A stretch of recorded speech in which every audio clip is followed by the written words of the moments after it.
kok mah kau gua buku sejauh game mak boy jadi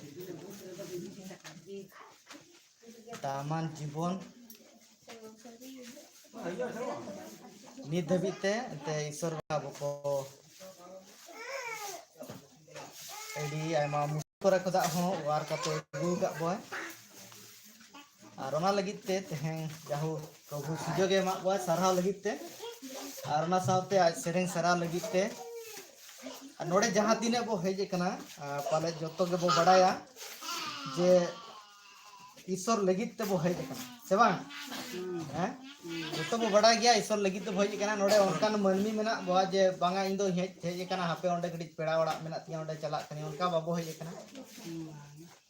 हैं केबोड़ तेहें हा मिटें जहाँ पेड़ा को हेजे कन ताबो उनको बो बड़ा का कबा और अब को जहाँ तीने बो हेजे कना अब दो पेड़ा दो बांग कना है मेकान तेहें दिसु मसी सुरते बुझ कना और ओना लगिते तीनगान गुरुत्वपूर्ण विषय अब को दिनम हिलो गे चेदो लगती कना जे प्रत्येक गिरजेरिन चला कना इन ओंडे खोदा चेदिन चेद अगुया जतो खोदा मारांग विषय दो ना कना और चेदिन चेद या और ओना रेया इnya ईश्वर लगिते चेद इnya आजा कथा रुवाड़ चेद इमो कना अडिगान समय रे अब जते बेड़े नवा धरती रे बो रोपोड़ा बो हर को सला जे अब सुमुंग बरोड़ते उनी होय रोड़ गया से हैं अतो जुदी उनी रोड़ खान दो नवा दरकार कना जे तेहें उनका के ईश्वर बाबा जुदी अब सला रोड़ कना ताले अब ओना लगी ते चेत जवाब बो मा कना बांगते तो ओनाते तेहें नवा धरती रे तीनगान अडी गुरुत्वपूर्ण विषय इदी कते अब को बड़ा रे जरूरी कान गया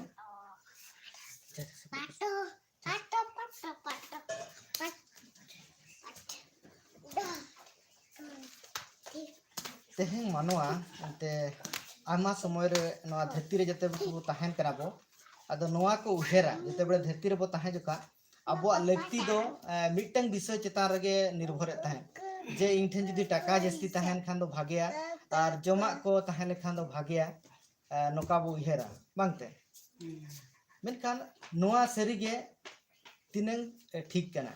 तिना हर पे ले दाड़या जे बांगा अवश्य जम चाहे लेखान दो बांचाव गया मेनते अब चिंताधारा दो ना कना जे अब को जुदी जम बजाम के खान ठीक गया मेनखान जेते बड़े ईश्वर सेरी ईश्वर सामंग तो हिजुक कना उनिया जहाँ जे अकिल ज्ञान तेहें बाबू कना जे बांग मिटे मानवा दो केवल हड़मो बचाव लगित ते उनिए होयतो आजा जम दाड़ेया जहाँ जम मेना ताबुआ ना धरती रे मेनखान आर मिटें जहाँ आत्मा रे जीव रे कथा बो रोड़या और ओना लगित ते दो चेत जरूरी कना ओना लगित दो मिटें ईश्वरा जम गे लगती कना बाते जेहें जहाँ तीना धरती रे बनाव कना ओना हो ईश्वर गे एम का ना धरती रे अब को लगित मेनखान ओना खोदा बढ़ती जहाँ जरूरी कना तेहें अब जीव जहाँ आत्मा दो बांचा लगित ते ईश्वरा जहाँ एम का ओना जहाँ कथा ओना गे जोरदार कना नाते बाइबल नवा कथा सदरा जे मानवा दो और रूटी समुंग ते दो बाय बांचा मेनखान चेत ते बांचा उनी दो ईश्वरा मिमिट कथा सनामा ते उनी दो ओनाते बांचा जहाँ तीने मोचा खोदा ईश्वरा मोचा खोदा उडुक कानो मिमिट कथा ते उनी दो बांचा और ओना लगित ते अडिगान समय रे अब नवा धरती रे जीवन बो खेमाया और बो भबिया चलो तेहें गिरजेरिन चला कना इन ईश्वरा कथा इन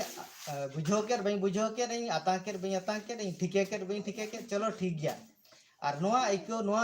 नोकाना विषय को ते अब को गिरजे हिजु दो भूल कान गया और गिरजे हिजु रे नवा मिटे रेगे ताहे दरकार जे इन तेहें नोडे खोदा चेत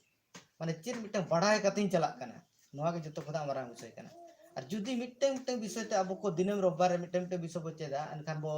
आगामी चीन रे बो अब को बो लहाई दे उन जोका अब के बो बड़ाय दाड़े अदो सरीगे इन तिनें केटेज कना मेते विशेष जीवन रे दो और ओनाते गिरजे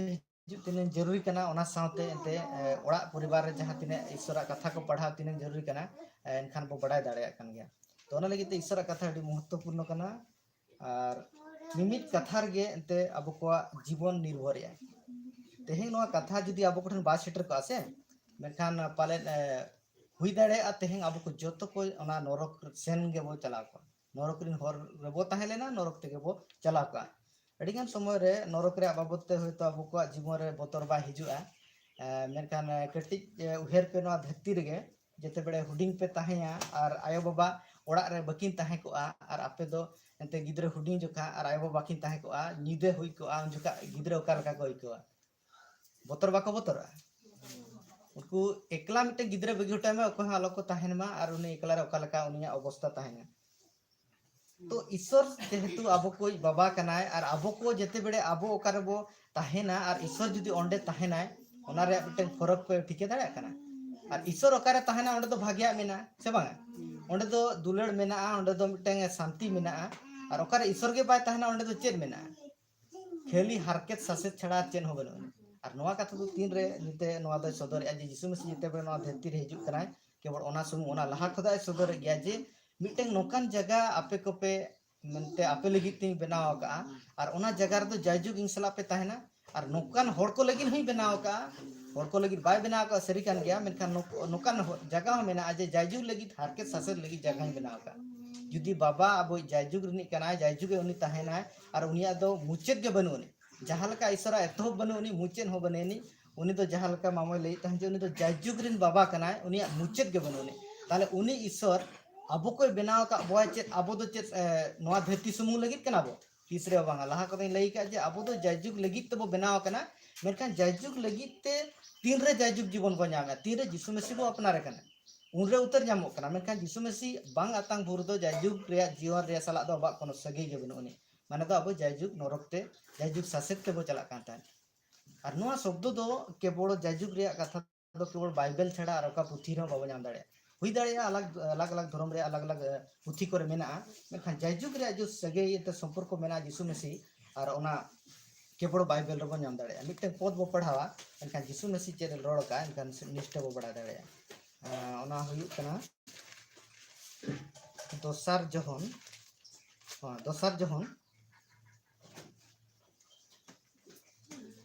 ओना बो पढ़ावा दोसार जहन 5 रिया 11 खुदा 12 दोसार जहन संतार ते कटी को गोळन खान भाई को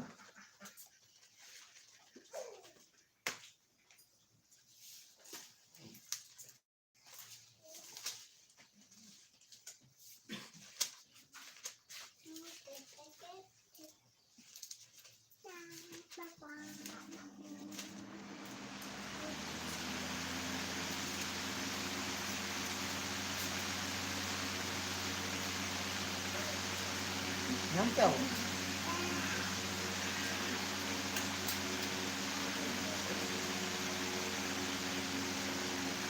पहिल जोहन का था दोसार जोहन लगा पहिल जोहन 5 रिया 11 खुदा 12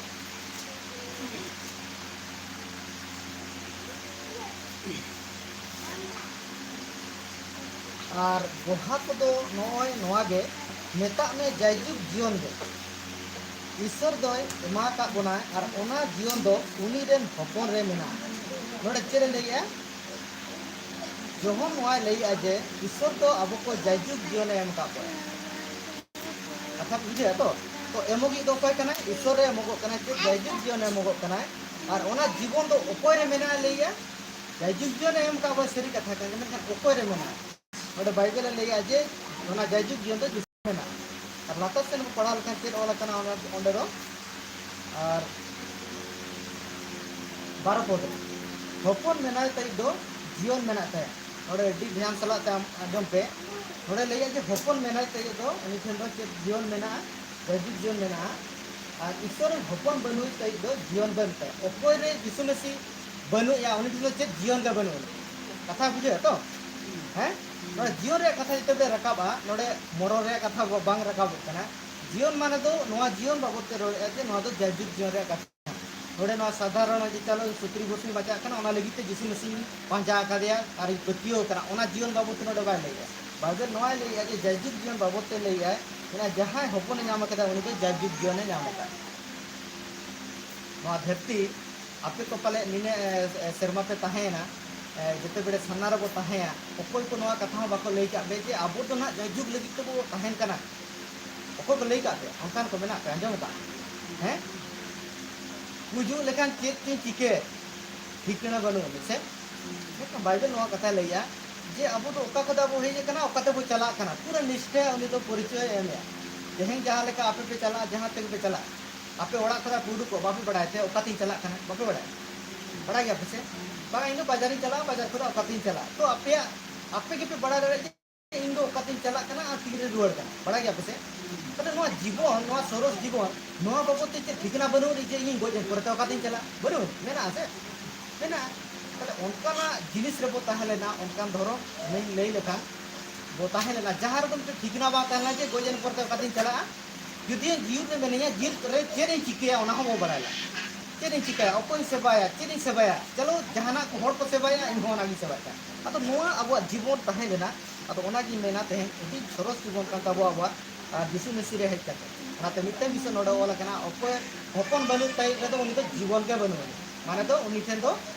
आगामी जहां तो जायजुग लगित ते मेना जीवन तो उनी ठेन बनु उनी नखान चेत मेना जायजुग मरण के मेना हैं कथा बिचे दानियल पुथी ओडा पे ओंडे ओना बाबत पे हो लेगा मस्ते दिमो कति उडुक ता हां दानियल पुथी ओडो में नीचे से रे दानियल रे अडी दामन कथा सला के 12 रे रहा में दुई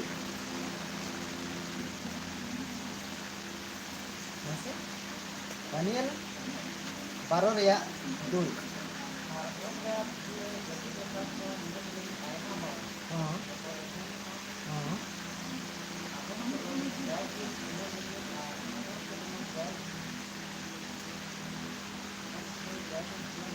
हां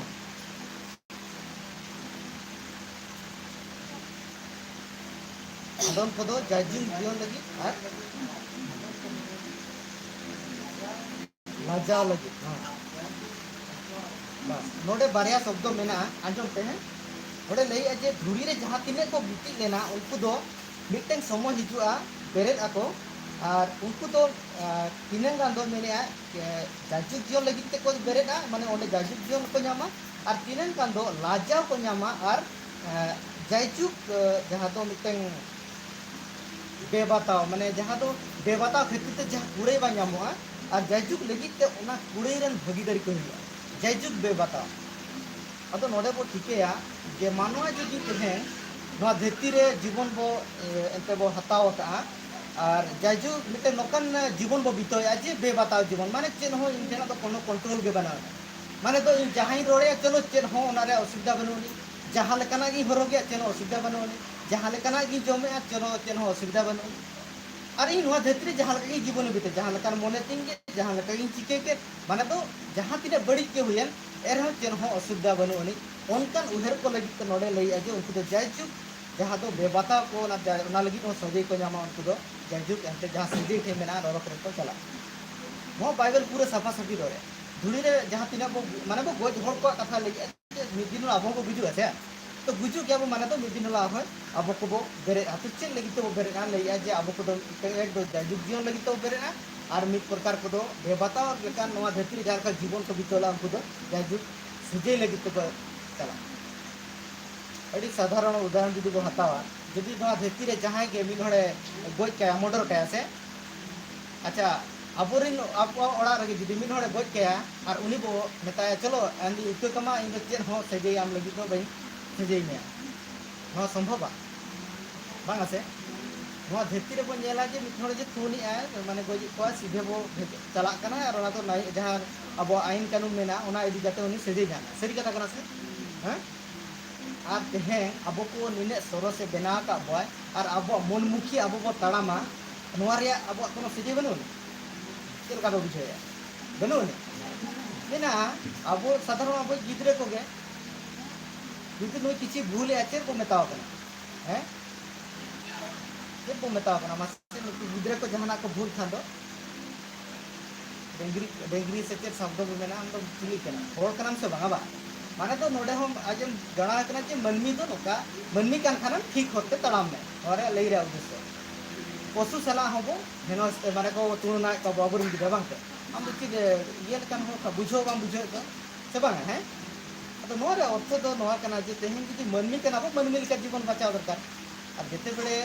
ईश्वरा परिचय बाबो न्यामा यीशु मसीह कथा बाबो बड़ाया अब मनमी ओका लका बचाव में तो बड़ाय दाड़े बाबो बड़ाय दाड़े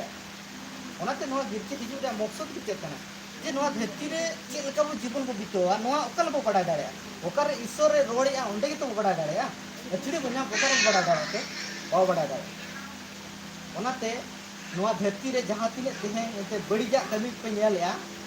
और उनको ठेन जे नाजे ईश्वर कथा मेनाया नाजे यीशु मसीह मेनाया और नोआ भितर अकोय हों बनु खातिर ते निने बड़ी पे नेल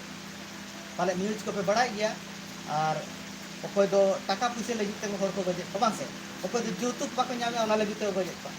और अकोय दो यीशु मसीह रे तड़ा में ओनाते को गजे चलो यीशु मसीह रे तड़ा में आम ते धर्म बड़े के तले और आम दो एटा धर्म तम चलायना और को गजे को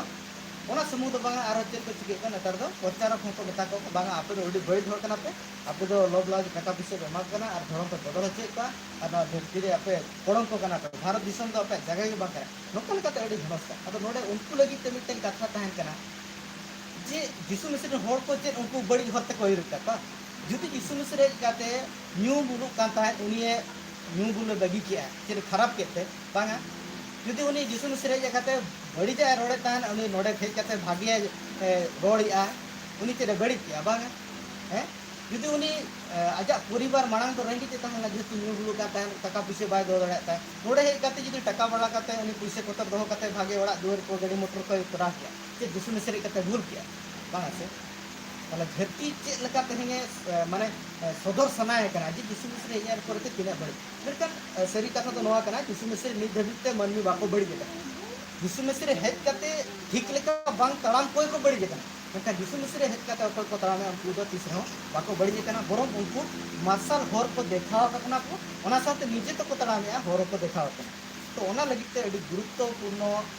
विषय जहाँ दो एंते तेहें यीशु मसीह रे पेतियो दो मिटन जहाना लेका दो बांग कना चलो इन दिन पेतियो कना उडी चेनी मेना माने मिटन जीवन कना जहाँ दो संताल सेरेन मेना लेका अबो दोते सोना लेकन जीवन कना अदो सोना रे दो हेतु दाम मेना से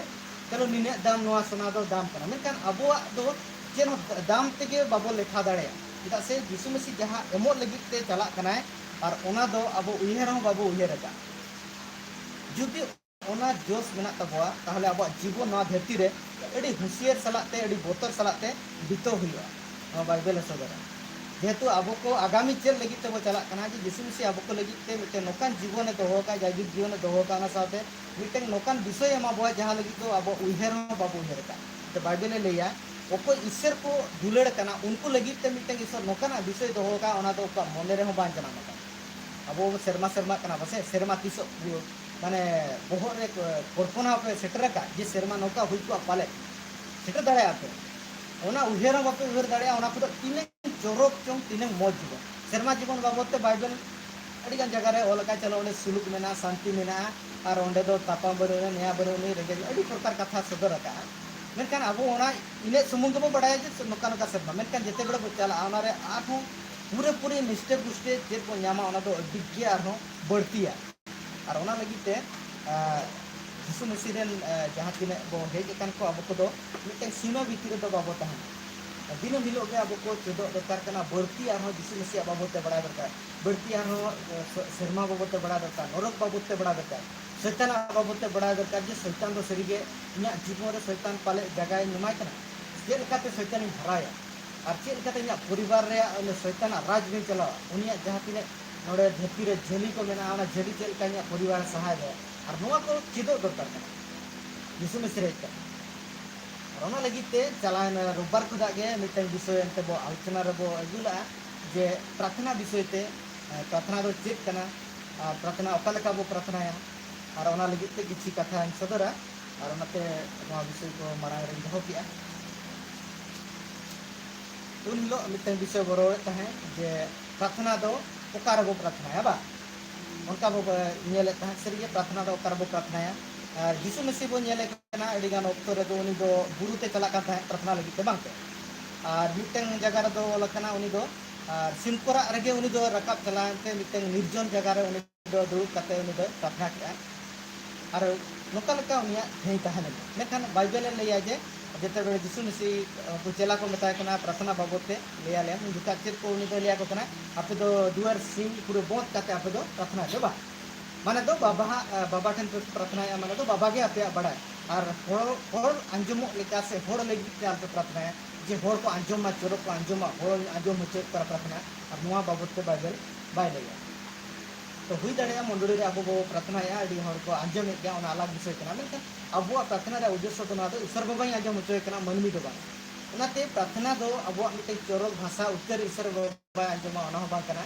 से इन चोरक बी बड़ा बी प्रार्थना अब अंतर कथा प्रभु बड़ा से बड़ी जहाँ बो रोड रहे तीर गिद्रे हुडी को तहना पाले बड़ा गया उनी रोड बाय बड़ा से बांग जहाँ तुतरा तुतरा रोड रहे अब किसी बो बड़ा दाड़े उनी दो ना खोज के बांग नोय खोज के ताले अब ओका तो बड़ा दाड़े अब मा गिद्रे को अंतर बा बड़ा दाड़े से मेखान अब को बुद्धि एम का लैया नुई गिद्रे दो मेखान ईश्वर दो उनकानी दो बांग अब मानवी दो बांग उनी मा अंतर बड़ा अब औरी लई लहारे उनी जो बड़ा तो उनाते जुदी बाबू प्रार्थना बाबू बड़ा रहे ईश्वर बाबा दो आंजम गया अब अंतर कथाते अब जहाँ लेकाते भाषाते बो रोड रहे और ओनाते तो आंजम गया तो ओना विषय बो नेले खान तेहे ओनागे किसी विषय को हमें तो बाबू हेज करा उनके किसी विषय लैया प्रार्थना रे विषय चेदा रोड़े तहे अड़ीगान ऑक्तो रे नेलोगो जे मंडली रे तीन गान समय रे प्रार्थना बाबद माने उहेर चिंते अलग अलग और अड़ीगान नोकान सिकरेट को हिजुआ और उनको को उहे तो लई दाड़े पे जे प्रार्थना लहा रे दो और पूरा फर्चा में पूरा एकदम चौरक में और पूरा चलाव करते मिट्टन फोटो दखोय में और प्रार्थना नोका हुए तो हिजुआ नोकान दिन को सिकनेट को हिजुआ तो ओना लगी ते बाइबल सरीगे प्रार्थना बाबद चेद लैया और प्रार्थना जगह तो बांगा दो मिट्टन यीशु मसीह नोकान हिजना मिट्टन उहेरते मनते हिजुग गया से मेनका सरी लेकाते उनी दो यीशु मसीह बांग कना अड़ीगान समय वीडियो करे बन नेले तो यीशु मसीह चलो यीशु मसीह टी प्रार्थना आदो उनी छवि दो रकाबा बांगा उनी यीशु मसीह मेका यीशु मसीह उनी खुदा तो तीने चोरकाय तीने मजाय ओना अब उहेरते हो उहेर सेटर दाया दया कते आलोपे जपिदा ओनाते नो प्रार्थना रे विषय जुदी आपे को बापे बुझुआ एनखान आपे गेपे गुणमाणो प्रार्थना लगी ते जे सरीगे प्रार्थना दो चेक विषय को ध्यान दिया ओनाते मिट्टे विषय ते अब को क्लियर तहा दरकार तो प्रथम विषय इतना जे प्रार्थना दो चेक कना लई तावन के प्रार्थना दो चेक कना सला प्रार्थना दो ना कना तो हैं अड़ीगान समय अब बोले कोई जम अदो अड़ीगान समय शब्द तो ठीक कान गया तो नोरे अर्थ बांग कना जे कोई जम तो माने कोई गे नोआ कथा बांग रकाबो कोई जम दो नोआ सुमुंग दो सीमे दो बांग ताना जे आम तो कोई रेगे ताहने नोआ बाइबल बाइलिया कोई जम रे दो नोआ शामिल ताहना जे ईश्वर साराय कना तो ईश्वर सला गलमराव रे दो ईश्वर हम साराह दाड़े कना और ईश्वर लगी ईश्वर ठेन हो आम चेदम जरूरी कना चेद दरकार ताम ओना हो आमेम कोय कना तो प्रार्थना रे बारे विषय दो ताहेन कना एक दो आमेम साराह कना और प्रकार दो आमेम कोय कना तो नोआ हुई कना ईश्वर लगी के माने प्रार्थना रे माने दो जहाँ दो हेलमेल बोलेगा मिट्टे पद बन नेला इनखान बो बड़ा दाड़े प्रथम करंती 6 रे 17 प्रथम करंती 6 रे 17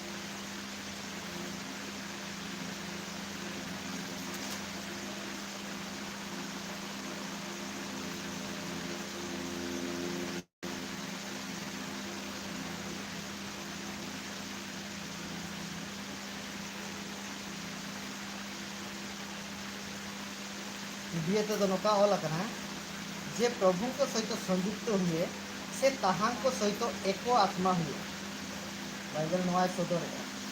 दिए तो सांता तो नसे पढ़ा था उनसे करंतियो 6 रे 17 कही कर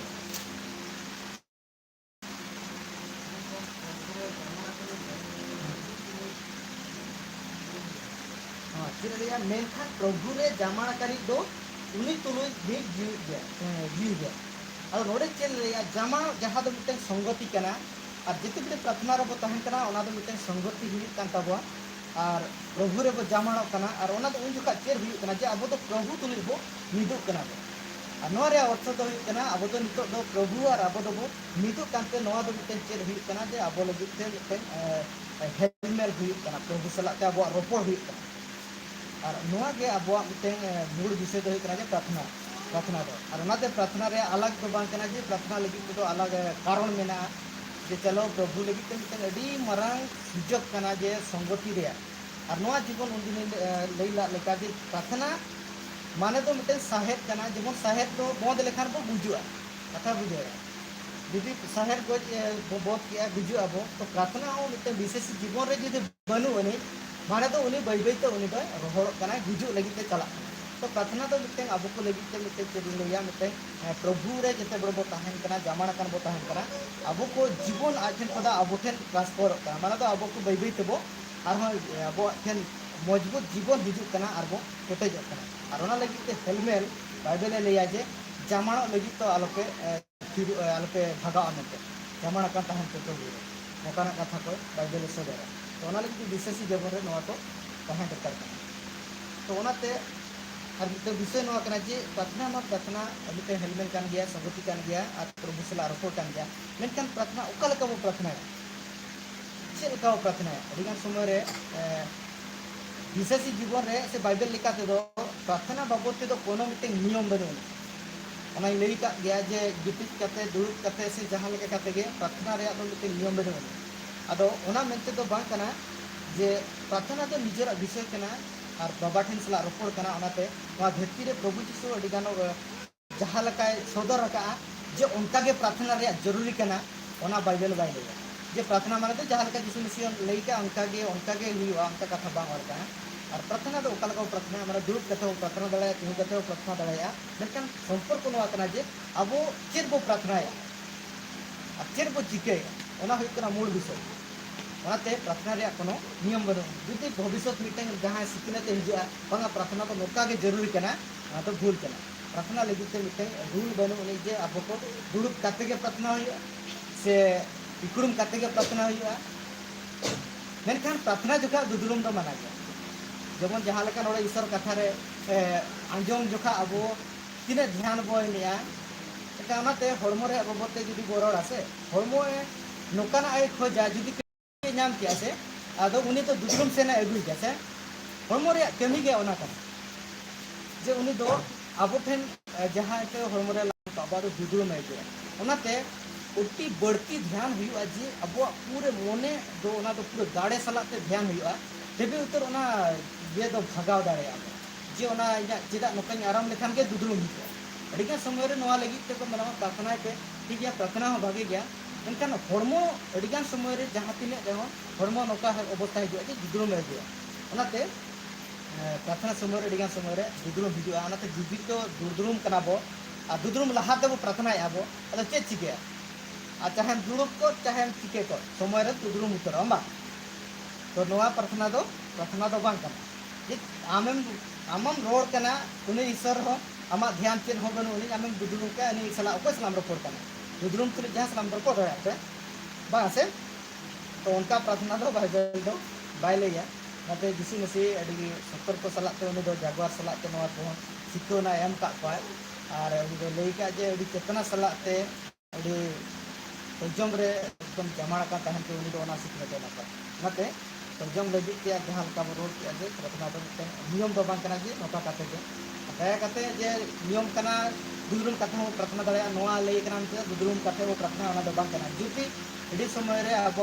हरमो दो उनका अवस्था रे न्यूर कना और अब दो उनका चेतना दो माने जहां दो मनो दो ठीक जता हुआ मने को दो और उन जका अब बिटिक काते हो अब प्रार्थना दले दो ओना सगे दो बाबा सला दो रपोर कना बाबा के बडाया मेनखान बाबा और आम सला के जहां सगे मेना ओना उनी के बडाया मेनखान अबवा जो बिटिक कना बो से चेर बो चिकेया ओना बाबा ओना ध्यान बाय अडिगान उत्तर नोआ नेल लगो और मेनखान अब जहां भित्ति रे मुसलमान को बड़ाय तो गया उनको दो मिटे नियम मेना जे जहां लेका को प्रार्थना को अडिगान समय को अंबा को टावर को चिकेया को बेरे को नोकाया को ओको को पे नेल का बान तो एडी लादा के को बुझो हां एडी मुश्किल है आम अडिगान रूल पे को दो को पेरे का को रूल को दिखा और पाले दिन तार तीन जिका को चिकेया तीन पे जिका को ढेर को उनका को अदो ओना हिसाब ते जुदी को उहेरा जुदी आमी बाबा कना उहेरा बसे जुदी अब बाबा कना और बाबा सला दो रोपड़ लगी से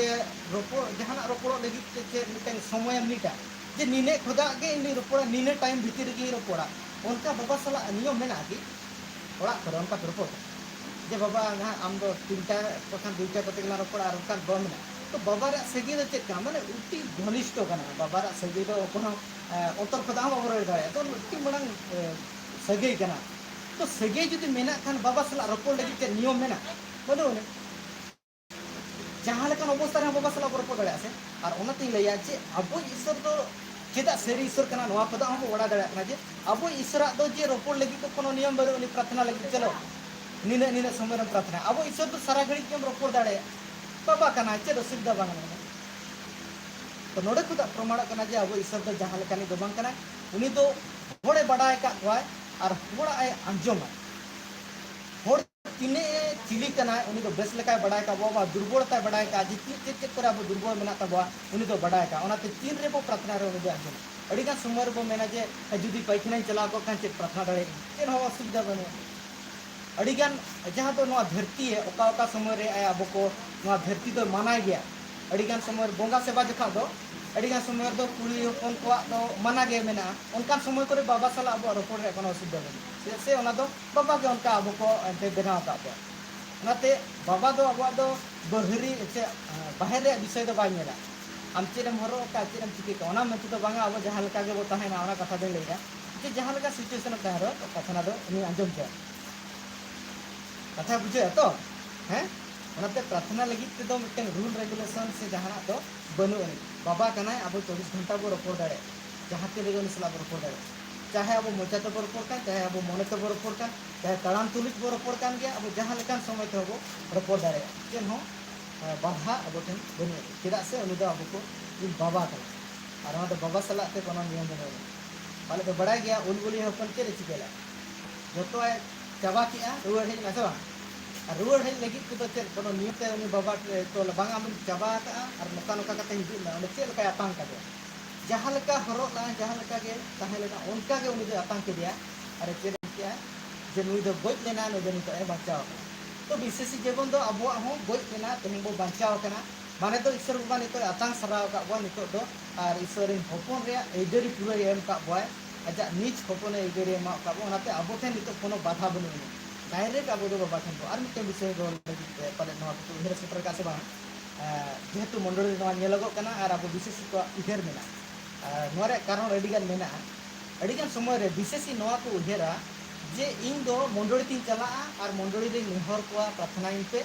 और अडिगान हर को को मेना बागा पास्टर रे निहर रे पास्टर को रपड़ा और ढेर होड़ा प्रार्थना दो अंजम आइसे का बो उहेरा अडिगान समय रे नवा उहेर ठीक कान गया भूल बांग कना मंडली हर को प्रार्थना चेदा से मंडली हर को कमी हो प्रार्थना कान गया पास्टर कमी हो प्रार्थना कान गया मेकान विशेष आम अब जहां प्रार्थना निहर को से आम चेदम चिकेया आम निजेते तीसो बाबा ठेन चलाव कते सेरी अंतर सलाते मेदा जरोते आमा दुख कथाम लई कदे कि प्रथम विषय कना यदि आमगे बाबा ठेन बाम सुर कना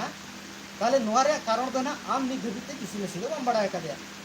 चेदा से जहां पास्टर यीशु मसीह ने कोई जमा उनी यीशु मसीह कान गया उनी बाबा कान गया जहां विशेषी को प्रार्थना है उनी प्रभु कान गया तो आम दो निहर आधान हर बताया को कि निहर भरोसा गया आज तो बाय प्रार्थना है मेकन चलो इन निहराम कना आम नुकु को प्रार्थना है आज तो मिकिन गान हो ओड़ा रे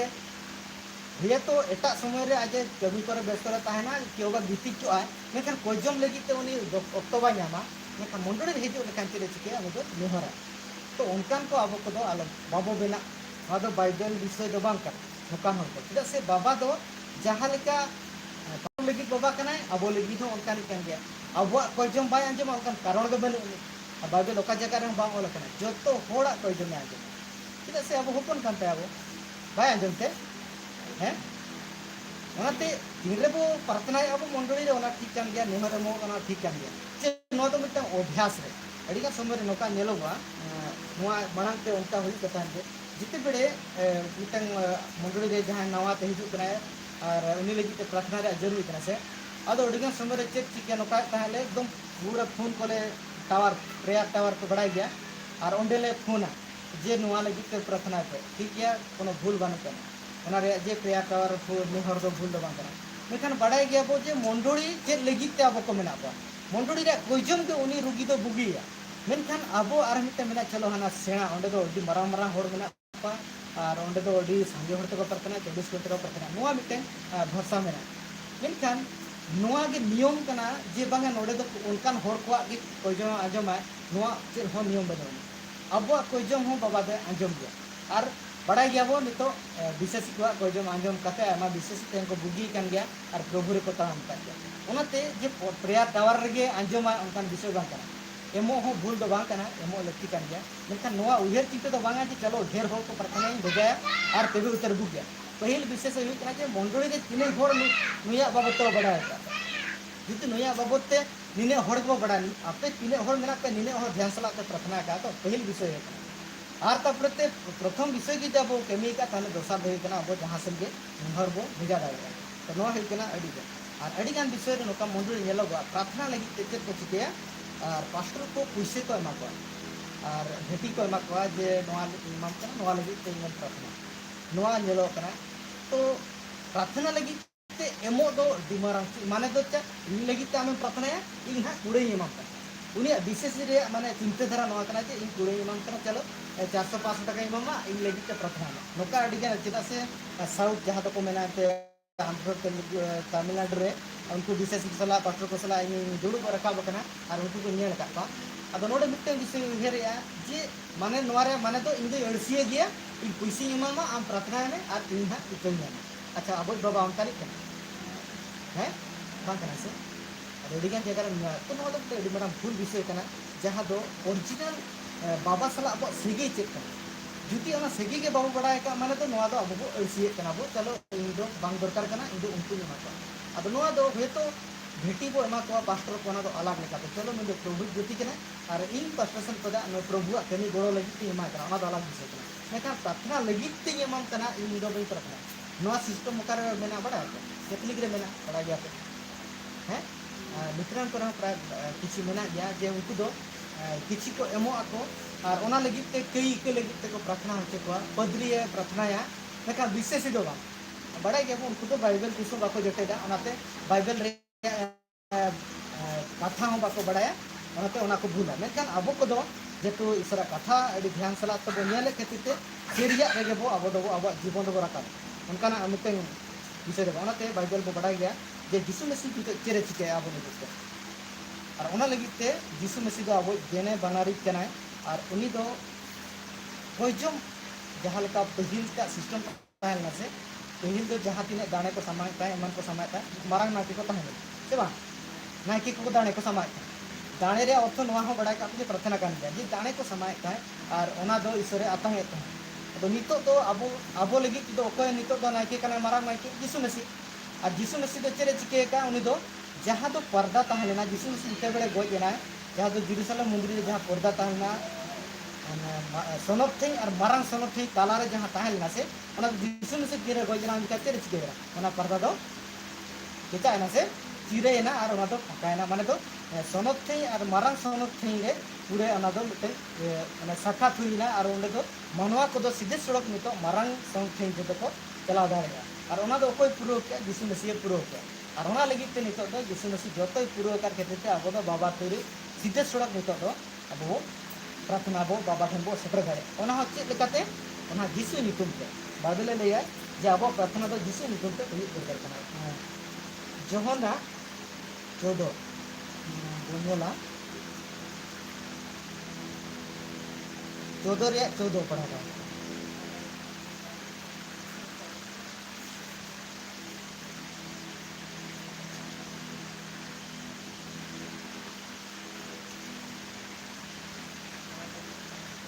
से जोहना 14 रे लगे ओना तो बड़ा दरकार जे चेदा यीशु चेदा अब प्रार्थना है अब वो लई ऐसे मुचे रे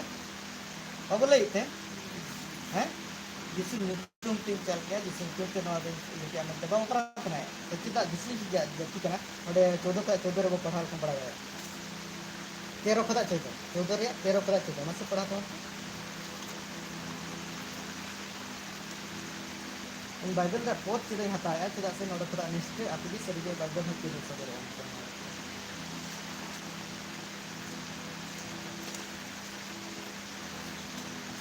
क्या वो हाँ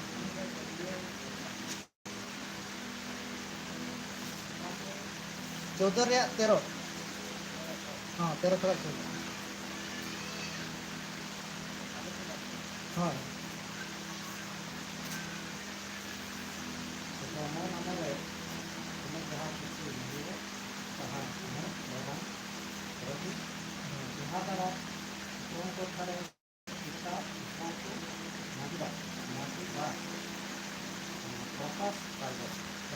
तेरो तेरो तेरो पद mau paham तेरो पद कितना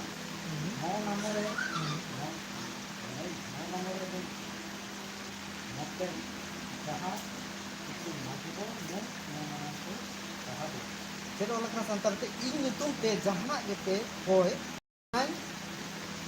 उनकाया जीवन बाबा दो हपन रे होनो को और उड़िए ते नोआ लेया पिता जेपरि पुत्र कटारे मय माने तो हुअंती एथिरे तो तुम माने मो नाम रे जहा किछि मागिबो मु ताहा करिबि ओडे जिसु मसीह चेल लेया जे इन नितुम ते जहाना ते कोया ओनागे और लाता से ओलकना इन नितुम ते जहाना ते कोय दिन खान ओनई उनकाया ओडे लेया जिसु मसीह जे इन नितुम ते कोया तो प्रार्थना ते लगाव के जे जिसु नितुम ते आबो दो प्रार्थना जे अब तो और कल का वो प्रार्थना ओना में लेके दिया का कोई प्रार्थना रे का नितुम जो होता जिसु मसीह आते जिसु मसीह नितुम आबो प्रार्थना रे निहती जोरी कर जैसे जिसु मसीह के मारांग नायके कना और ओनाते उनी ठेन के अब कोजम सेटल तापरे तो उनी दो बाबा ठेन ओना सेटेर नोरे अर्थ बांग कना जे बाबा ठेन सेटर लगी ते जिसु मसीह ओंडे पूरे एकदम जहां लका मनाय ओना दो बांगा बड़ा गया अब नौकान ईश्वर बो सेवाए कना जहाँ प्रिय परमेश्वर कना तो उनको गे बाबा ईश्वर हपन ईश्वर सनत ईश्वर तो उनको कान गया को मेनखान आको जो अब बांचा रे कमी को पुरो का और ओना आधार ते तेहें अब को हो जहाँ का सिखो का बॉय और उनका के अब को हुई दरकार जहाँ का ले का ओनाते जिसु में ते अब वो प्रार्थना जरूर कर और मिटें वो ले तहें जे तीन समय वो प्रार्थना अड़ीगान समय रे नोरे टाइम टेबल बन मारे नियम लेका तो बो मेना ये तो दानियल जहल का प्रार्थना ताहे जे उनी दो दिन तारे पे जखा प्रार्थना बा हैं मेनखान अब लगी तो कोनो नियम बनु जिसु मसीह लई का जे निरंतर प्रार्थना पे माने तो जीरो बांग जीरो कते निरंतर प्रार्थना समय लगी तो मिटे लिमिट समय बरेनी अब जदी जहां तिने के बदाड़या ओना दो प्रार्थना से जीवन बिते और नोआ मेनते तो बांगा जे कमी छाड़ा कते अब प्रार्थना के बो ताहेना ओना बाबत ते बाइबल बाय लिया जे नोआ लिया जे अब को सानाम कमी समय रहो अब सेगे और अब जीवन दो अना प्रार्थना रे जीवन दो मिटे जोड़ा कान ताहे दरकार और केवल प्रार्थना दो नोआ दो बांग कना जे अब दो चलो कोई रेगे बो ताहेन कना ओना बाबत ते हो बाय लिया कोई दाड़े अब प्रभु बो सराय कना कोई दाड़े ते ईश्वर कथा मिटे पे जाम किया ओना कथा लगी ते हो के सराय कना हुई दाड़े उहेर के आम जे बाइबल रे नोका नोका ओल कना ओना कथा इदी करते हो प्रभु सराय कना और हुई दाड़े जे प्रभु आम चेरे ओंडे सरा तीरम कमी करा उन जिका चेक सुविधारम निरुक करता और उन जिका प्रभु आम घोड़ा में उन जिका ओना आम सरा दाड़े उन जिका आम प्रार्थना दाड़े तो प्रार्थना लगी ते ना मिटन जहाना सीमा बनुनी चे समय बनुनी अब सरा गए अड़ीगा समय रे नोका हुआ तबरिया ओड़ा खदे उडुकुआ और बाइक बाइक ते स्टार्ट ते हम चला गदवा अदो ताला बराबरी जहां रे होर रे उहेरा अच्छा अडी मारा भूल कना जे ओड़ा खदा उडुक दो प्रार्थना काते उडुक पड़ा गया बसे जे प्रार्थना करते मेनखान नोका समय हो हुआ जे आम जदि अडी बेसर मेनामा और उडुक उतर उन जुका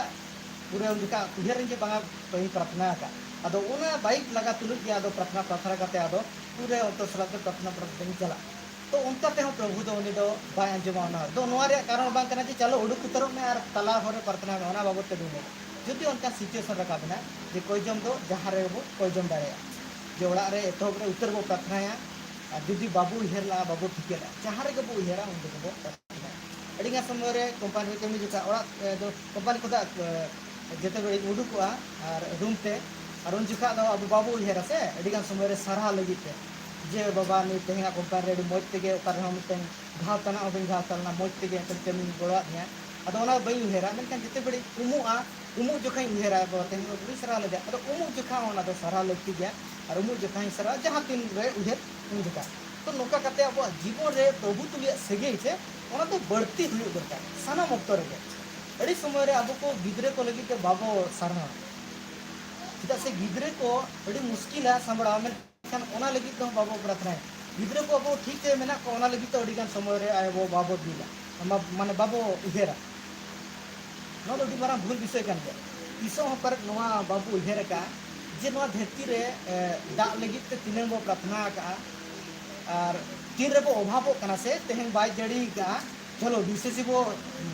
जुमिद गो नाबो तेहें कटी पागो लगी बो प्रार्थना ओका हुई कान गया से मेनखान दिन तारे हुए तो दा लगी ते तेहें न्यू लगी ते नाम का बाबा और रेडी सरह किसो उनका का बो रेडी कम पाले तो उनका गया तो भागे कथा कान गया अदो ओना के उहेरा इन हुई उनका भूल कान गया जे अड़ी गान जगह रे नोआ अंजमोआ पेपर करे पे नेल कर गया टीवी करे पे नेल कर गया जे नोकान जगह को मेना जहार तो दा बाको ᱧᱟᱢᱟ कथा बुझे तो ताले उनको दा लगित ते तिने जुर को प्रार्थना है बड़ा उटी उटी शक्ति को प्रार्थना है और अब दा एकदम दा रे बो चापे कना अब तो सरा लगित ते ऑक्टो बने तो ओना लगित ते इधर दरकार कान गया कि सरी गे ईश्वर बाबा धरती रे नोकान होर को लगी अब को भरपूर का बय आधान होर दो ओना बनु तको तो ओना लगी ते तिने सरा आरो लक्ति कना नवागे प्रार्थना रे विषय रे आइए दो और ढेर दरकार कना ईश्वर बाबा अब को जे रे चिके का ओना लगी ते उनी सरा हो लक्ति कना और पजम हो लक्ति कना और मिटे विषय कना ते निरे ते न धरती रे तहन कना प्रार्थना रे अति मरांग चे दिना न धरती रे अकोय सला बो तहन कना और ओना रे प्रभाव आबरे निरु कथा बुझे तो जते बे धरती रे तहन कना अकोय सला बो तहन कना ओना रे प्रभाव आबो को ठेन पड़ा कान जुदी आबोरेन परिवार जुदी को प्रार्थनाय आको एनखान ओना परिवार गिदरे को दो प्रार्थना रे उसकुरा को ठिन को नाम जुदी ओना परिवार रे प्रार्थना बाको प्रार्थनाय माने तो उनको गिदरे हको आदो उनका को लहा इदे हुआ तो बेस लेका बड़ाएगा तो जुदी परिवार रे परिवेश बनुनी जे प्रार्थना रे परिवेश ईश्वर लगित ते कथा लगित ते परिवेश बनुनी गिदरे हको आदो मिदिन हिलो ओना परिवेश बाको बना दावे और ओना लगित ते ओना जरूरी कान गया जे अब ओड़ा करे ओना को बो लहा जे प्रार्थना लगित ते बो दुरुब होचे को मा प्रार्थना बो आबो समय बो दोह का मा होतो दिन सारा घड़ी बाबू दुरुब गड़या एनखान मिदिन समय दोह काते आबो प्रार्थना और नोआ रे चिदा मिदिन प्रभाव पड़ा चिदा से मसी परिवार दो मिदिन नोकान परिवार कना जहां सगई दो नोआ धरती सला दो बनो कथा पे बुझे तो धरती रे जहां लेका धरती रे होर दो धरती सला के उनको सगई से बन आको जेते आको सुर पे दुरुब आसे आको पे नाजे से महाराज रे बाबत ते नाजे गई पाप रे बाबत ते नाजे ईश्वर बाबत पे न्यामा नाजे चेन ओना बाबत ते बाको न्यामा चे पे न्यामा ओकारे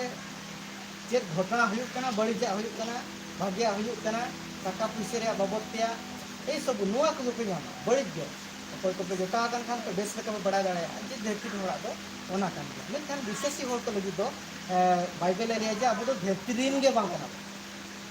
टोटल नोआ धरती दिन के बांग कना मतलब उपकारिन कना बो तने अब दो बाइबल चले लेगा हैं आपे तो चिली कना पे नोआ धरती दिन दो चिलका बाइबल लिया जे जहां लेका अंते परदेसी चेक को मेना को ना बा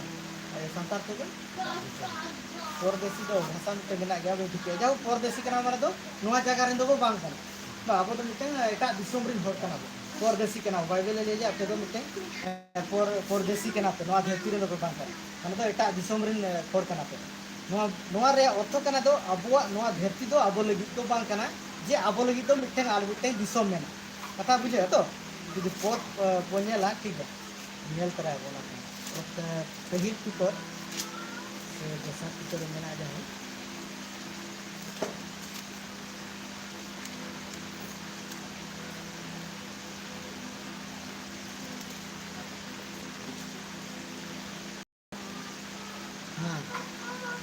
हां और प्रथम पितर 2 रे 11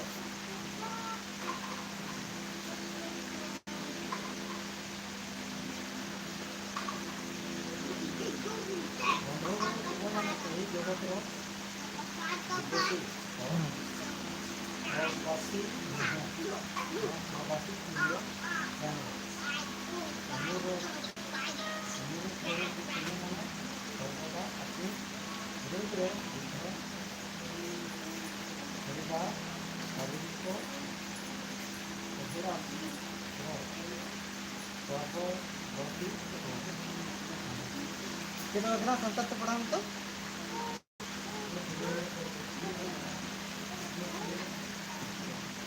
जेल लेके आने बस जेल लगा आने ऊपरी और विदेशी वाह नवा शब्द की बात है ऊपरी रे दो चेक बोले या ना माने दो नोआ धरती नोआ जगह नि दो बांग कना एटा जगह नि हेज कना बा हैं माने दो नोडे दो आम किछि दिन लगित ते ना नोडे दो ताहेन का मिटे विदेशी जहां प्रवासी जहां ले आजे उनी दो जस्ती नोडे दो जायजू लगित दो बांग कना से तो नोडे पाउल नोआ कथा ले जे अपे दो नोआ धरती रे दो जायजू लगित तो बांग कना और ओना लगित ते चे लगा जीवन केमा हुआ लातार सरे ओला कना मिने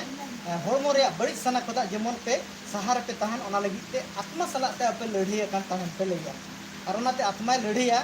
जे नोआ होरमो रे सना बाय पुरो सनाया आत्मा ईश्वर आत्मा ओनाय मेना इनखान अब होरमो मेना चलो नोआ भूल में और होरमो दो अलग गया और आत्मा दो अलग गया ओनाते अब ओना लड़िया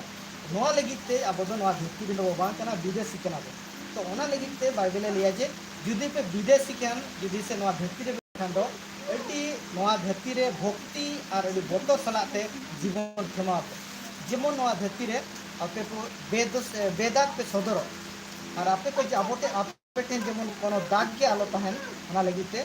और मिटे कोड को पढ़ा ओंडे ओला कना दसार पितर 3 रेया 14 ऐसे पढ़ा में दसार पितर 3 रेया 14 हां हां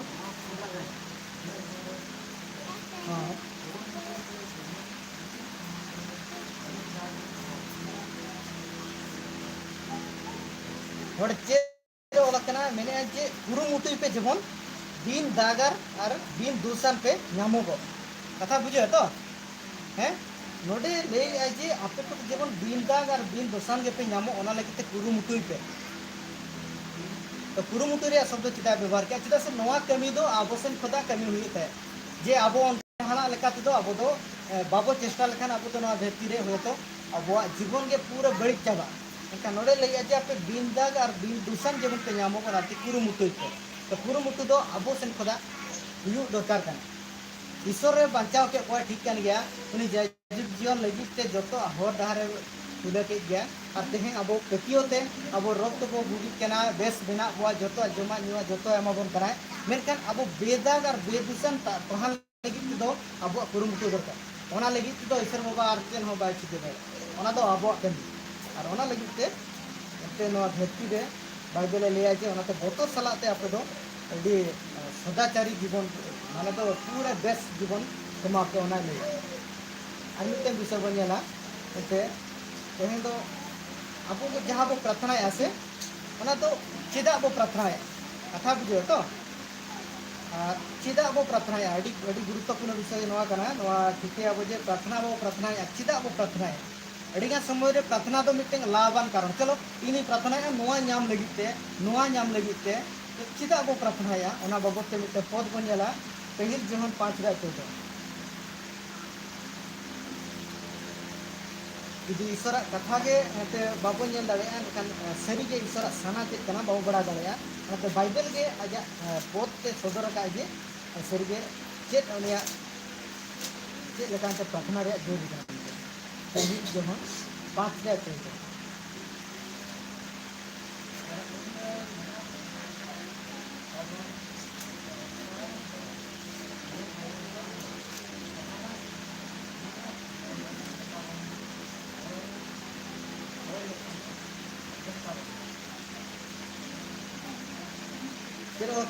उनी रे मेना ताबोना भरसा दो निये गे बांगमा जहाना उनिया मोने लेका बोन कोय लेखान अंजम ताबोना नोडे चेल लइया जे उनी रे एते मिटन भरसा मेना ताबोना जे जहाना को कोय लेखान बो न्यामा मेखा ओना चे लेकाते जे मोने अच्छा उनिया मोने लेका बोन कोय लेखान उनिया मोने लेका बोन कोय लेखान नोडे कथा चले लइया जे उनिया मोने लेका ओकोया मोने लेका ईश्वरा मोने लेका बोन कोय लेखान ओना दोय एमाबो और एडिगान समय रे पाले नोआ कुकली पे जनामा जे बाबा इन दिन को प्रार्थना इन रोड रुआड़ दिना इन गिद्रे को लगी प्रार्थना रोड रुआड़ बांग नाम एडिगान समय रे अब अभाव बनाटो लगी तो प्रार्थना को ओना रे उत्तर बई नाम नोआ पाले को नोरा रे नोआ पद होते पाले उत्तर पे नाम दाड़े जे जुदी उनिया लेका उनिया साना लेका बन कोया ताहले दो उनी दो ओना एमा मोने उनिया मोने लेका बन कोय ओनाते चिदा नोआ कथा बारंबार रोया जे ईश्वर बाबा केन रे ते नोआ धरती रे मिटे सिस्टम बना के जे आपे दो गिद्दे रे ते प्रभु रे हर को सलाते हेलमेट और नोआ हेलमेट दो नोआ लगी ते जे प्रभु सना नोडे लेखान बो बड़ा दाड़ा जे इन्या जीवन प्रभु सना चेत नो कथा होते ते इन्या जीवन चेत सना करता है प्रभु सना चेत कना और इन्या चेत पूरा हुई तिया ओना उन दे बो बड़ा दाड़ा और ओना लगित ते उत्तर अडिगान समय रे अबो ठन कोयजम रे बांग यामो चिदा से उनिया मोने लेका ओना कोयजम बांग हुई को अडिगान समय रे नोआ नेलगो आपे को निजे ते पे बिडो दाड़े आजे अडिगान कोयजम दो अबो अडिगान समय रे भूल हो हुई दाड़े को जहां कोयजम दो इन्या अब स्वार्थ गे ओना अडिगान होड़ा भागे लगित ते बांग हुई इन्या लगित तेगे अब लगित तेगे कोयजम नोआ चिदा नोआ कथा ओल कना नोआ पद होते ते मिटन विषय पे साफा पे बड़ा दाड़े आ जे नो मंडोरी चे लगित ते तहें ईश्वर बाबा एमका पहिल कथा बड़ा दरकार कना जे मंडोरी चे लगित ते एमका ओको पे ले दाड़े मासे ले अडी जिखाई रोड कर गया नवा बाबते जे आबो को चिदा बचाव होचो कना बो नवा मंडोरी चिदा एमका बो माने तो चिदा दिने होड़ आबो को ते प्रभु जिसुवा मसीह नितुन तो मी देका चिदा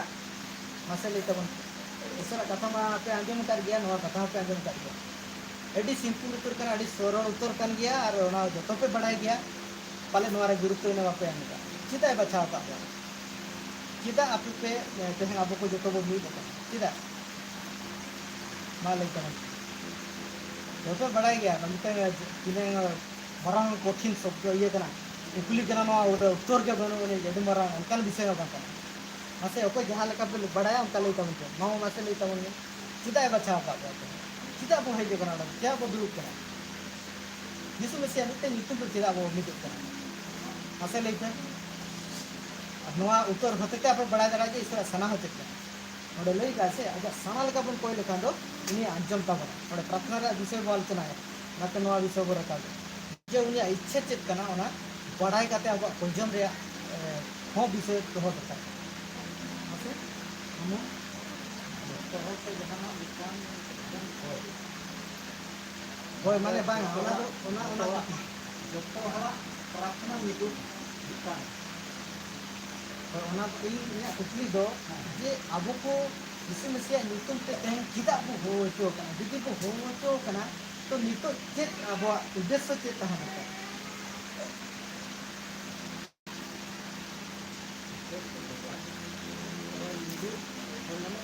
अडी मरन पद हो मेना पद होते तेगे ना बो बुझो लगी तो बो कुरुमुटी है पहिल तिमोथी बो पढ़ा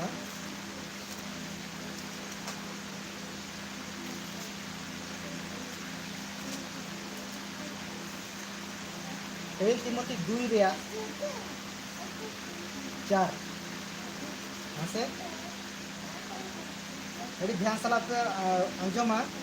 यदि नोआगे बापे बुझो के तबना ताहले ये एकदम मने होयते ओतांग लेका के पे ताहे उतर जे सरी के अब होर रे प्रभु यीशु मसीह चिदा हो खाली यीशु मसीह रे अब को बेस ताहे लगी से यीशु मसीह नितुम ते सेरेन सरा समूह लगी से आर चेत को लगी ते नो पद होते ते बाबा सना बो सदो दाड़े बड़ा दाड़े अब जे चेत करा मिलते 2 रे 4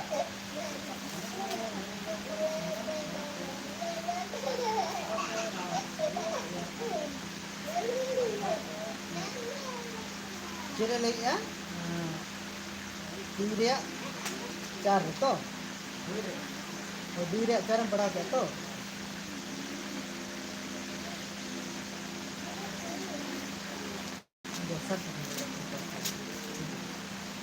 चेरे ओला कना ओने उनिया मोने जंग कना सनाम होर को बांचा बड़ा चेल लइया सनाम होर को जेमन को बांचा और सरिया रिया बाडाय क्यों बड़े बारिया शब्द प्रयोग ना मैंने जे सनाम होर को जेमन को बांचा और सरिया बाबत रिया वो बाडाय क्यों पता बुझो है तो नोआ तो ओके सना कना ईश्वर बाबा सना कना जे लइया सनाम होर को बांचा और लइया सनाम होर को जेमन सरिया बाबत रिया ज्ञान को जान बारिया के केवल नोआ धरती रे नोआ मा आबो लगी हो जरूरी ना से बांचा को जाम का ठीक गया मेनखान सरिया बड़ा लगी ते हो अब ठेन के पूरे पूरे सरिया जेमन बो बड़ा तिउ ओना लगी ते नोआ धरती रे मेना बा सरी कथा कान तो ओना लगी ते नोडे ईश्वर बाबा सना हो नोआ कना जे नोडे ओला कना जे उनी नोआ इच्छा जेमन सनाम होर को बाचा ताहले अब होहो चोरे कारण को ठिके जे जे अब को होरे अर्थ के नवा कना जे आर होर को जेमन पे बचाव को कथा बुझे तो है आर होर को जेमन पे बचाव को नवा दो बाइबल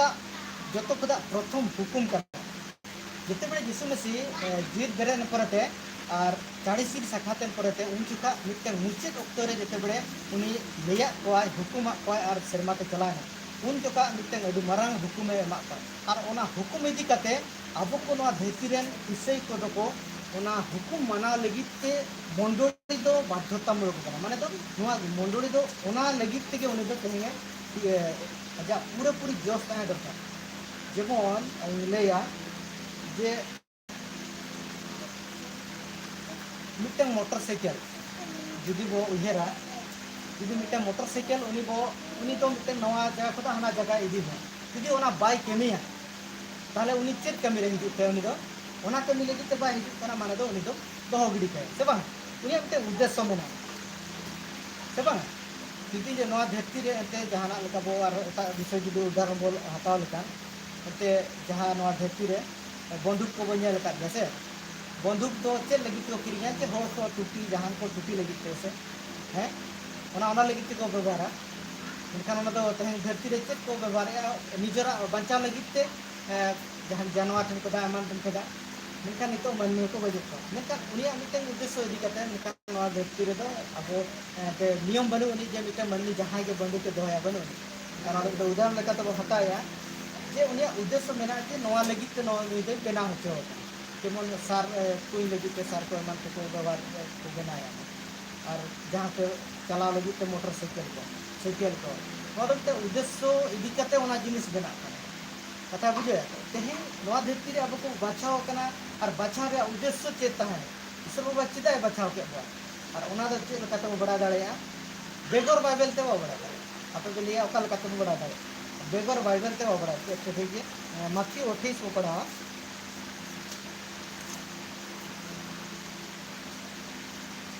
28 रे 18 को दा कुडी में पढ़ा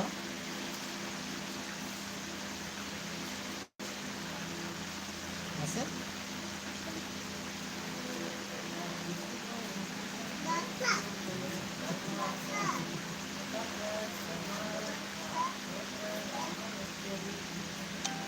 चेरा लेकिया शर्मा रे और धरती रे साना मक्तीरी इनठेन एम अका तापरे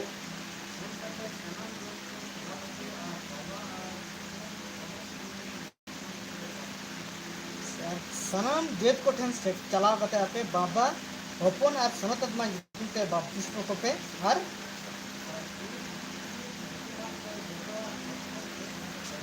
इनी हुक्मा पे सनामा को पे दो चेदा को पे मना लगी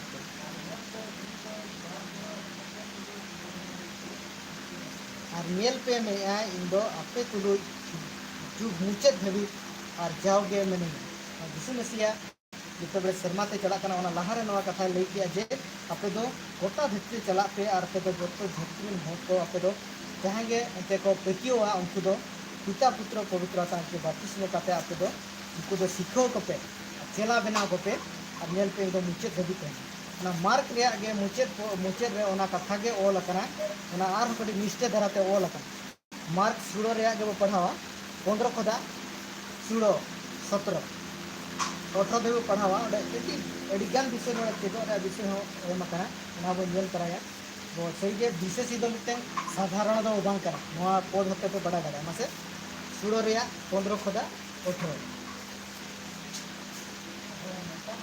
हां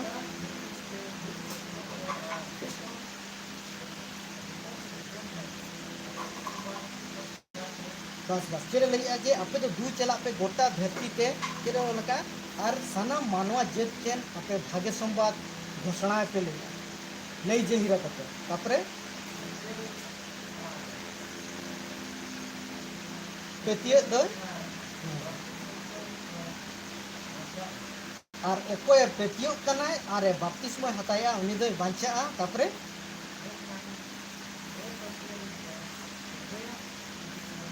पेते दो चेरे लगी चेरे नामा उनी दो सेजे नामा और बारिया कथा वाला कना है ध्यान सला तिंगल पे ले जे ओकोय पेतिया उनी दो बपतिस्म हता उनी दो बांचा मेनखान जहां बे पेतिया उनी दो सजे नाम तो जीसु मसीह जहाँ भाग्य संवाद को लैया जे जीसु मसीह बाबा चेज कना जीसु मसीह पे आंगज लेकान आपे सेमा पे चला नोआ कथा ओकोय बाय आतांग है नो उनी दो चले लैया नोडे दो सजे नाम jadi साधारण विषय दो बांग करा तेहें आपे को जहाँ तिने के नोडे को बचाव करा अब ठन मिटन उद्देश्य हम का बॉय केमी हम का बॉय जे आपे तो चेक चिके पे मैंने आपे तो भाग्य संवाद लिया तो जीसु मसीह कथा लिया को पे और बाय पे तियो जो ने सजे नाम मैं खान बेटियो कन दे बचा तापरे ले चले लिया 17% है हाँ बच्चों को साथ चेक ताहेना मसेन पढ़ा में हाँ चेक ले जाते विशेषी को साथ नोड़े विशेषी को नितुम हता कना कथा बुझे तो जे पास्टर को के हाँ अभी मरा मरा कमी होना कथा बांग वाले का नोड़े लिया विशेषी को चेक पे चिकिया को ना उनको दो भूत को पे छड़ा पाने तापरे ते नवा नवा फंसी ते पेरोड़ा लाता से ओला कना बीन को पेशाब लेखान हो उनको दो चेन हो कितनी बात उसको डाले और मैंने आपकी तो 20 रुपये जम लेखान हो चेन हो बाबू चिकिया दया करते नो ओला कना में ते आलो पे वीडियो आजे यहाँ पे 20 यूँ लगे हाँ ना कदो नोआ ओना आधार ते बांग होगा नोरे अलग अर्थ में ना है तो नोआ सरी कान गया 20 को जुदी अब बांग बढ़ाई करते जुदी जहाँ को यूँ अब नोआ दो का कितने बांग निरे और बढ़ाई गया वो बीन को गेल लेखान अब था 20 बार तो नोआ में तो बांग आप वीडियो करना है मासे उनका वीडियो तो बांग उन्हें बाइबल चले जे ईश्वर बाबा वीडियो करे और ईश्वर कमी हो उनका अब बाबू वीडियो मेनखान बाड़ा गया बो जे ईश्वर बाबा नौकरा घटना को हिजू कना ईश्वर बाबा उन्हें सहाय मिलते नबो पचियो कना और नबो हुई तापरे ओल कना और जहाँ दो रुआ को चेतार जुदी टीप पे चप्पू काते में प्रार्थना ताले उनको को बुगिया को बड़ा पे ठीक है तो नुआ कमी को तो जोतो एते मिटन विशेषी को एम का बो जे नुआ नुआ को पे कमिया ओनाते आलो पे मेना जुदी ओड़ा रगते रुआ कना भूत चपड़ा कना करे जाबरे हापे इन दो फोन पास्टर की फोन लगे नुकु को प्रार्थना को और हिजू मकार को ओना किस रहना भूल आपे भूला आपे जुदी जिसु नितुम ते पे धमका भूत सा जिसु नितुम ते प्रार्थना कान उनी जहाना चिके का दिन गेर का जहाना चिके का उनी दो अंजमा बिन बोतर सलाते दाड़े सलाते नोडे चले लिया बाइबल रे नोडे अब दाड़े एम का अधिकार सलाते ओना बिते साधारण दो बांगा अधिकार पे बुझे तो मिटन पुलिस चक्री को तहन अब पुलिस जुदी उनी आजा सत्य दाड़े एम का पुलिस जहाना चिकेया असाइन जहाना के ओला ओना के उनी लगी बिमरान बना बांगा अब उनका के जिसु मसीह रे तहन जहां एम का बन आदो के बिमरान दाड़े एम का नाते बोतर दो बांग काते जिसु मसीह जहां रोड का ओना रे कुतियो काते अब उनका लेखा उनी जे मारा मारा हड़ को तेहन ओनाते आलो पे आंधा उडी मरंग मरंग टीवी करे मोबाइल करे को नेले तो बसे बिजुर को बुगी को तो नून थी चला लेखान दो ना बुगिया नोआ हो उडी मरंग विशेषी को नोआ को भूला को आर को भबिया 10 वर्ष 15 वर्ष पर तेहन नोआ को उहेरा नुई विशेषी नुई ठेनी चला लेखान दो बुगिया आदो उनी प्रभु गुति दो चेरे चिकेया उनी हो जिसु मसीह ने प्रार्थना बुगी केना को से बांग और आम दो ओको ठेनम चला उनी जिसु मसीह ठेन केना को होचम चला से मेता आम ठेन दो ओको मेना जिसु मसीह मेना से बांग बाइबल को ना अडिगान तो बुझो ज्ञान बांग अभाव इदी करते अडिगान हो को चेक को चिकेया और ओना ako petiyo no adana je marang marang guti ko ठेन गे दाड़े मेना आले को ठेन दो बनु मेनखान बाइबल ले लिया जे विशेषी को साव ते नोआ चिन दो ताहे माने तो विशेषी को अब जहाँ तीन विशेषी को उनको जोतो नोड़े पाले ओको हम उनका बनु को जे ओको हम मिद दिन गान प्रार्थना करते बापे बुगी के पासे आपे प्रार्थना आपे रोड बाइना खुदा को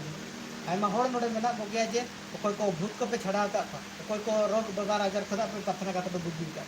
तो नोड़े खुदा चे मारंग पास्टर काते पे कमी काते बांग से तो कथा बुझे तो जिसु मसीह कथा दो मिटन अड़िया कथा दो बांग कना जहां एम का ओना दो तीसरा आदो हतारुआ से जहाना बनो उनी जहां दाड़े ते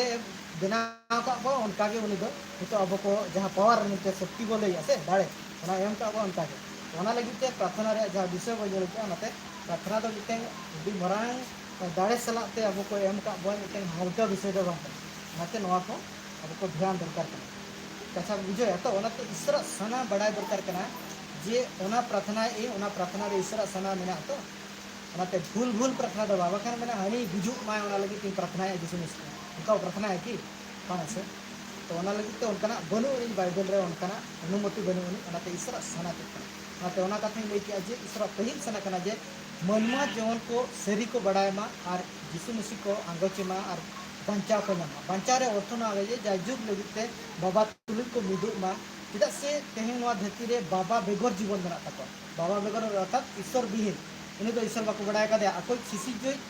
एंते बाको बढ़ाया कदे अबो कोई बिना को उनी उनको बाको बढ़ाया कदे तो ओना कमी दो अबो ठेन मेना जे अबो को ओना कमी रे उनको को परिचय बमा को जे बागा बाबा तो नुई केना नुई बिना को अबो ना जे अबोरिन गोड़न मुठेन को मूर्ति को बना नुको दो अबोरिन सिसी जो को बांग कना और नोआ संवाद तो ओको ठेन मेना अबो ठेन मेना तो ओना लगी ते पहिल ते यीशु मसीह जीव बेरेक परते नोआ हुकुम में बता ता क्यों चला पे मेना आपो दो धरती रे भागे संवाद को चला कथा बुझे नो भागे संवाद दो आबो ठेन गे नोका सोच दोहो लगी तो बांग एमा कना जे नोआ दो इन ठेन गे ताहे दरकार इन दो ओको हम लिया को इंगिंग बाचा मा नोआ कथा को उहेरा से इंगिंग बाचा में आम हो मिद दिन नासे जुदी नोआ उहेर मेना तो इन दो ओको हम लिया को इंगिंग बाचा कना बस इंगे बहुत गहन चुका दा सहारा मिनिया इंगिंग किसेड़ो मा नोआ उहेर मेना कना आबो गबो नासा सेरमा दुरो को डायरेक्ट मारे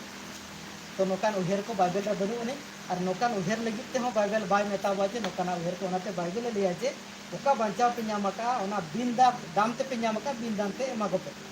ओना लगी ते कोनो कुड़े बाबो एमाका ओना लगी तो उनका एमा को पे कथा बुझो क्या तो ओना लते प्रार्थना लगी ते जहां विषय मेना पहिल ते ईश्वर बाबा जहां तो सना हुई दरकार जे नोआ लगी ते जुदी प्रार्थना और ईश्वर बाबा ना खुशिया अडिगन समय रे नेलोगो आज आपो लगी ते बढ़ती वो प्रार्थना है माने तो इया गोंठे हसु इया बोहो हसु इया दीर्घ 5 वर्ष 10 वर्ष 20 वर्ष नकान हड़ो मेना को जे चलो नोआ लगी ते दिन हिलो अच्छा आम दो निजर लगी ते प्रार्थना जमा से एटा हड़ लगी ते तिसम प्रार्थना है और ओटा हड़ लगी ते तिसम प्रार्थना होचे कथा बुझे तो प्रार्थना भूल बांग करा एनखान प्रार्थना जदि आमा मिटन विषय गे वर्ष वर्ष चला को और आम दो चेन हो उहेर बांगा आमा लगी दे एटा हड़ को लगी तो बा इनी पेड़ा बाय बंचा कना इनी उनी भागे संवाद ले का यीशु मसीह उनी जे मने हिजु माय ओना लगी तो जदि बाबो कोई आ नोरे अर्थ दो आबो निदबिते यीशु मसीह या सना के उरिबो पड़ाय यीशु मसीह सना कान गया जे मिटन हड़ बेरोग माने रोग आलो तहन मा भागे तहन मा नोआ सना कान गया तो नोआ हो सना कान ताय जे यीशु मसीह जेमो सनाम हड़ को ठेन नोआ भागे संवाद सेटरो जे यीशु के मसीह कना यीशु के बाबा चै करा नोआ कमी जदि आबो पुरोया नोरे अर्थ आबो यीशु मसीह नित हो बाबो बड़ाय का गुरुत्वपूर्ण नम्बर 1 कथा करना और उना उहेर दरकार करना प्रार्थना लहारे को बड़ाई के जरूर करना बिन बड़ाते अब प्रार्थना अड़ीगान भूल प्रभु सना बड़ा दरकार करना कि सरगे प्रभु अब ठन को अच्छे रखे बढ़ती निजरा बदलते बढ़ती एटा हड़ा बाबत प्रार्थना गाते को मेना को पेड़ा को मेना को गिद्रे को मेना को ओलो तेहे तो नेले को नुको जीसु जीसु कना को गापा भूत को सेवाय कथा बुझे तो तेहे पे जीसु जीसु कना नुको गिद्रे तेहे किछि सेणा इदी आय उनी दो आदो जीसु दो बगी आय ते उनी दो चला आजा हर अडिगान को चलाव कना तो पहिल को दा के नुको गिद्रे को अब कोइजम रे मो दिसे को नुको जेमन लिखते हो आलो को सहा बाबा ठन को नित धबिते बाबा ठन नुको पूरा इया और अब वो आलो बोले जे इन पंजा कदे हापे ना ओपन ती पंजाया नवा कुकमु को नवा कुकमु कान गया प्रकार से यदि कोइजम बाबू कोइजम या और ओना लगिते बाबू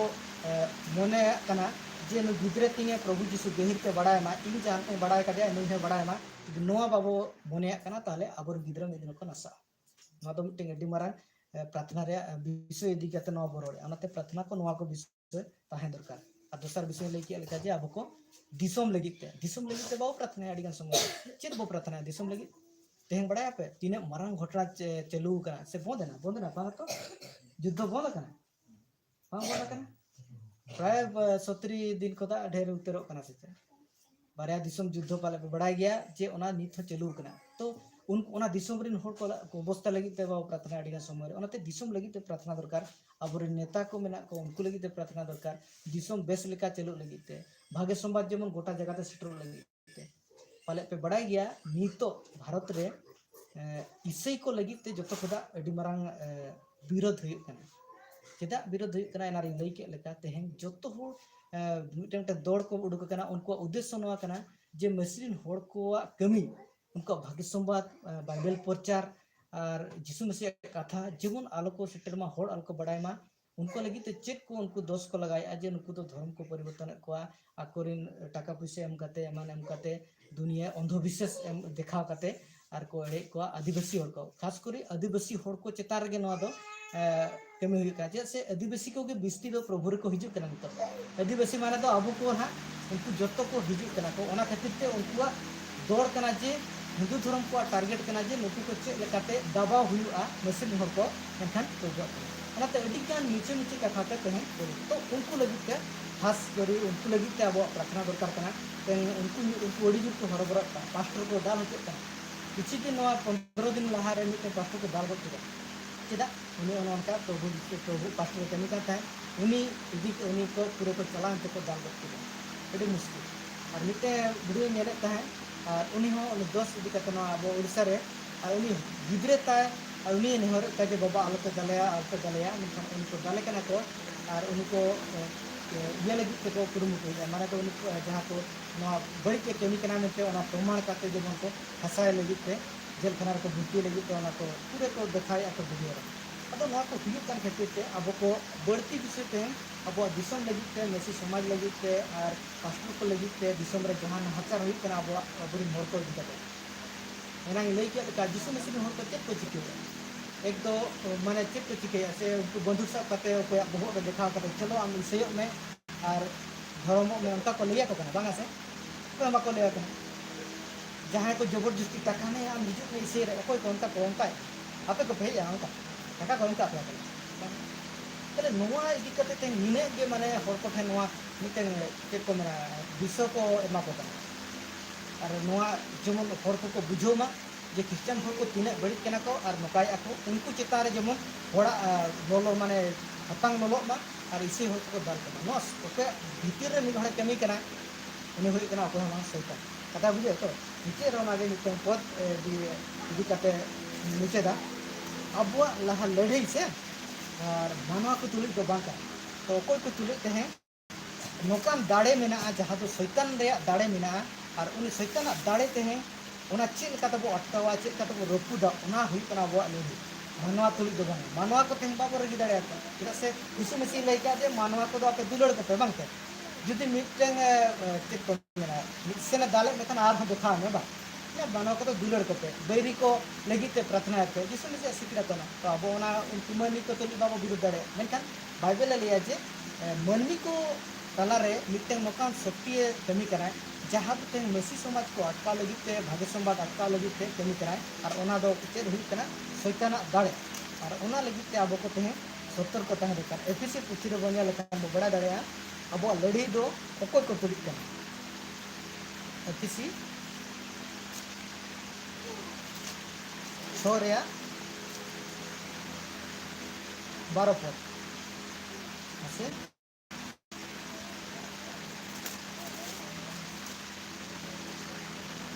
नाते मानवा को तो बाबो रेडियो को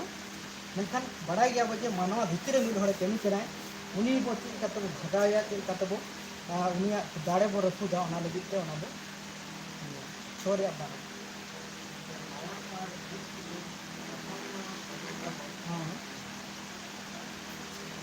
राज को पूरी को मूत्र भक्ति चला जीव को और चले लिया एंते मायाम और जीव तुलुक रापम मा बनु तबना मायाम और जीव कोई मनमी आमेना तो घड़े लिया जे सीधा सड़क लिया जे मनमी को तुलुक आपे लड़ाई दो बांग कना मेनखान राज को और एक्सपीरी को राज को अड़िया समय रे तेमा धरती रेन राज को तुलुक शैतान कमी कना नवा धरती चाला को तुलुक इतना जहां लूट रे अतरी और नीत रे धरती चाला को तुलुक और चोट रे बड़ी जीव को तुलुक तें चोट रे कोई मेना को अड़ी गान तें जहां तो शैतान सावते मेना को जहां तो जीव को अंते उनको नवा धरती रे होड़ को ठेन अंते बोलो काते अड़ी प्रकार को कमी कना अड़ी का समय को बढ़ाई गया जे मिटन होड़ के गजे को एमाने को नो तो मिटन साधारण कथा तो बांग कना जे मिटन बड़ी आत्मा मिटन न्यूत रे दाड़े कमिया और उनिया जीवन बोलो कना कमी और भूत को बढ़ाई गया जे मिटन होड़ मनमी ठेन जे जुदी भूत बोलो कान खान उनिया दाड़े उनिया अड़ी गान दाड़े ढेरो बांग के हैं बाइबल रे मा 2000 3000 टी भूत मिटन मनमी चेतान को बोलो कना तले दाड़े तीने माने मिटन मनमी ठेन बड़ी आत्मा कमी के नवा कना जे बड़ी माने तो उनी तो गोज के बाइबल ले लिया जो हन लिया जे और शैतान कमी दो एतहब खोना होड़ गज के कमी कान ताया और मिट्टे जगह रे शैतान कमी दो उनी तो होड़ दोषी गे और उनी होड़ दो दोष के और बड़ा गया वो जे उनी तो पहिल खदा कमी अगू का नितो हम कमी कान गया और शैतान कमी और मिट्टे जगह रे ओला कना जे शैतान कमी कना जे यीशु मसीह भाग्य संवाद रे मार्शल जेबन होड़ को ठेन आलो सेटरो आलो को बुझो दाड़े मा ओना लगी ते उनकुआ अकिल ज्ञान जहां मार्शल कना से ओना बड़ाई लगी ते उरुम लगी ते ओना अकिल ज्ञान न्यू तक ज्ञान हो न्यू तक शैतान तीन मरन दाड़े मेना ते ठिके पे जे उनी बुद्धि ज्ञान आपे लही आपो हो लहाते उनका के बुद्ध अकिल पे तो पूरे न्यूत बताने बड़ा पे से तीस रे हो पाले नवा जीवन रे बाबू ये रका जे नुई जहां मूर्ति बना के नुई तो जीली हो बांग कना जला पे तीस रे बाबू ये जहाँ मूर्ति पे चला करता ओंडे तो मूर्ति सामान रे धीरे से काट मिल से सोनार में सिंगर में बाबू हेरता है नुई तो चेन होगा चिके दाड़े साधारण कथाते को लइके लका नुया तो चेतन हो बनुनी एनखान हो चेर को चिकेता डोबो के ताहे वो जरे ताहे मन इच्छे अब दाणे बोय में ताहे टाका पैसे एमान तमान और नुकिन कोंदा कते की सामना रे मेना केना नुकिन तो मुद्री होते बनाता है बकिन पूरा दाड़े जाओ अदो नोआ दो तीन बार न्यूज रे बो ताहे लेना और नौकान को अड़ीगान आबो मेनखान जहाँ प्रभु अड़ी मारा दया हुई कना जे आबो को हेज कना अदो ओना गे उहेरा अड़ीगान समय रे उड़ी आबो नोआ धरती लगी ते नोआ बनुया हना बनुया नोआ गे बो अड़ीगान समय रे बो चिंतेया नोआ अभाव की हना बो मेनखान जतो खता मारांग अभाव ते तहला बड़ा जे आबो ठेन सेरी ईश्वर बाको तहलेना आबो दो बो गोज लेना जीवन के बांग तहलेना आबो दो बो बांचावा कना जतो खता मारांग विषय में बो न्याम आका जुदी नोआ धरती से बेगर जम रेंगे तब बुझो रे तो दुख बांगा से हर को टूटी गो दुख बनवनी से नोआ धरती रे जुदी ते धरती खुदा लगा दुआ से बोंबा को न्यूरा बोआ से जहाना तो कोनो खेती के बांग बुझा नितो निने मारंग आबो ठेन मिटे आबो को जीवन नितो बोन्या मका तो बढ़ती रस्के और आशीर्वाद तो नोआ कर से कना मामो हैं नोआ धरती रे जते हैं जो अब जगह बको मा बासे आलोप अड़िस जुदी नोआ धरती रे चलो बड़ी मुश्किल करते रहे इन इन जगह मती हसा बाको इनखान ईश्वर बाबा बढ़ाई गया अब को चेक धरती रे अटका हुआ बढ़ाई गया उन्होंने उन्हें तो सारा घड़ी ईश्वर कमी जे जयजुग लगिते आम रेडी रे मेना तो जयजुग लगिते आम बना धरती लगिते बाइबल अड़ीगान पद मेना गया बाबू समय बने तो इदी प्रजम विषय नेल के बो नेल के अब किसी पाले पे लियोरेन गया पे प्रार्थना रे बाबद पे से किसी विषय उनका मेना पाले जो विषय वो कवर इदी के गया